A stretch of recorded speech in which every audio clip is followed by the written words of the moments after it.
Mitos atau fakta? Mitos atau fakta? Selamat datang di Mitos atau Fakta. Silakan komen. Komen. Mitos atau fakta? Kali ini kita akan membawakan sebuah cerita yang tersebar di tengah-tengah masyarakat. Yang mana silahkan Anda semua tebak apakah itu hanya mitos atau fakta yang pernah terjadi.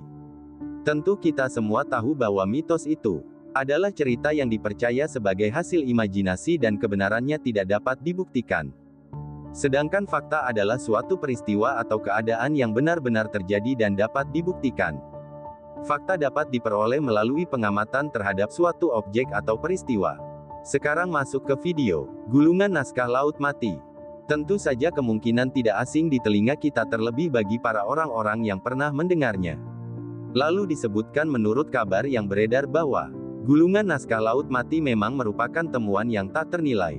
Suatu benda peninggalan 2000 tahun lebih, yang memuat banyak dokumen penting sejarah, terutama kisah dari zaman para nabi.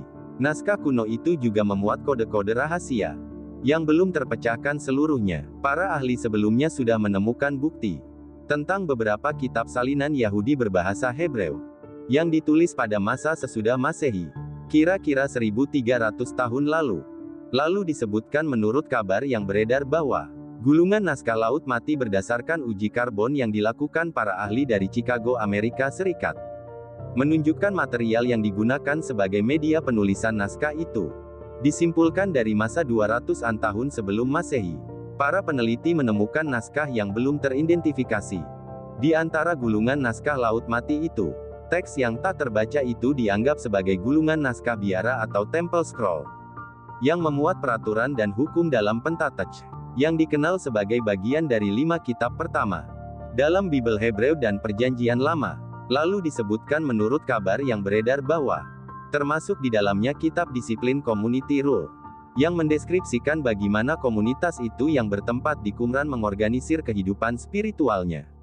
Lalu ada bagian yang memaparkan tentang jalan keselamatan atau The Way, dan pertempuran antara Putra Cahaya atau Son of Light melawan Putra Kegelapan atau Son of Darkness, yang berisi rencana detail perang penghabisan yang dinantikan komunitas Qumran.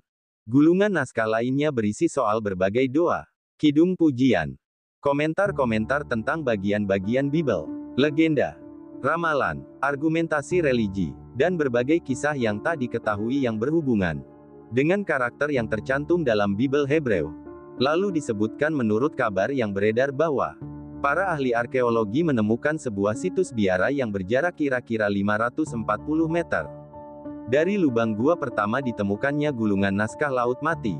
Mereka mengidentifikasinya sebagai biara Khirbet Qumran. Khirbet Qumran ini adalah satu komunitas sekte yang sangat ketat mengikuti ajaran para nabi. Di zaman sebelum Yesus Kristus, mereka cenderung mengucilkan diri dari kehidupan sosial, dan menekuni isi kitab-kitab Perjanjian Lama, hidup dengan penuh pengabdian pada sektenya, merapal doa, beribadah dan menyalin kitab-kitab tua.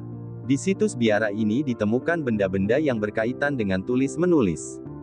Di antaranya ditemukan 2 buah pot tinta, beberapa stylus atau alat tulis zaman purba semacam pulpen yang dibuat dari potongan tulang, batu atau material khusus, dan sebuah guci yang persis sama dengan guci yang ditemukan di gua, tempat penyimpanan gulungan naskah Laut Mati.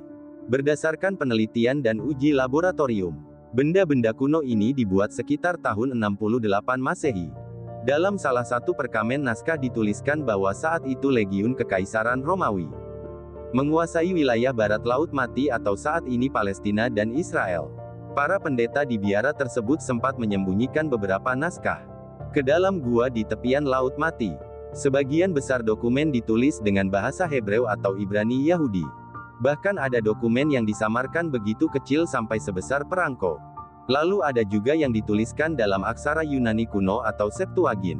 Temuan di sekitar biara dan teritori Qumran ini ada sekitar 500-an kitab, termasuk bagian kitab Perjanjian Lama.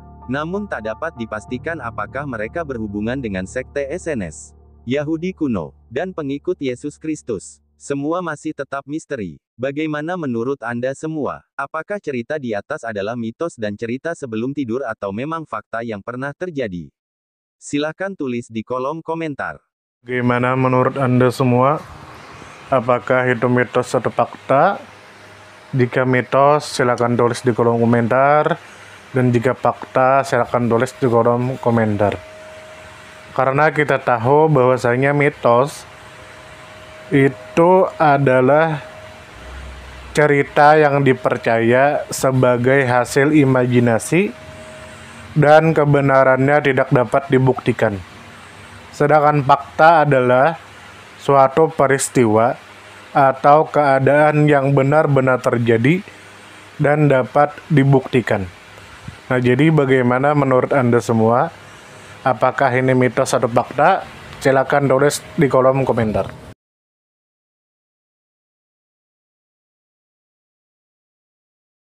Tidur, tidur, tidur, tidur. Ayo kita tidur.